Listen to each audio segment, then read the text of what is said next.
তবে কি লাল সবুজের জার্সিতে আর মাঠ মাথাতে দেখা যাবে না খান সাহেবকে? নিজেই দিলেন তেমন ইঙ্গিত। পাকিস্তানের কিংবদন্তি অলরাউন্ডার শহীদ আফ্রিদির সাথে এক সন্ধ্যায় বসে তামিম জানিয়েছেন জাতীয় দলে তিনি আর খেলছেন না। এ মন্তব্যের পর থেকেই শুরু হয়েছে নানা জল্পনা কল্পনা।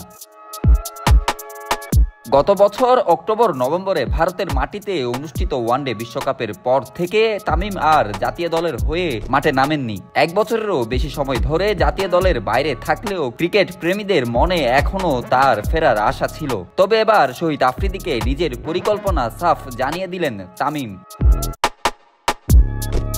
আফ্রিদির সাথে এক মজার আলাপে তামিমকে তিনি জিজ্ঞেস করেন, তুমি কি অবসর নিয়েছো? তামিম সোজাসুজি বলেন, জাতীয় দলে আর খেলছি না। পরবর্তীতে তামিম আফ্রিদিকে প্রশ্ন করেন, তুমি কি রাজনীতিতে আসবে? আফ্রিদি মজা করে বলেন, তোমাদের অবস্থা তো দেখছি, আর রাজনীতিতে আসছি না। এতে সবাই হাসিতে ফেটে পড়ে।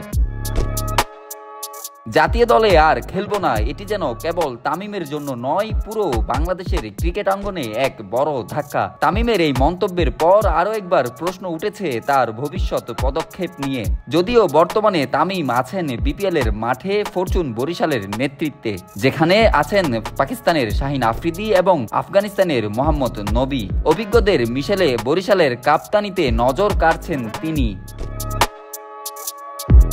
এদিকে বাংলাদেশের ক্রিকেট মদিরা তাকিয়ে আছেন আসন্ন আইসিসি চ্যাম্পিয়ন্স ট্রফির দিকে, যা আগামী 19 ফেব্রুয়ারি শুরু হবে পাকিস্তানে। 20 ফেব্রুয়ারি ভারতের বিপক্ষে মাঠে নামবে টাইগাররা। যদিও তামিমের চুপ থাকা এবং তার সিদ্ধান্তের কারণে আরও একবার জল্পনা শুরু হয়েছে, অভিজ্ঞ এই ব্যাটারকে ছাড়াই কি বৈশ্বিক এই মহারণে যাবে টাইগার বাহিনী?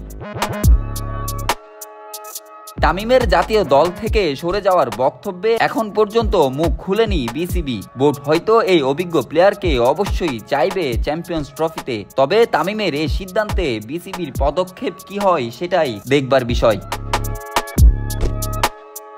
ডেস্ক রিপোর্ট, নিউজ নয় স্পোর্টস।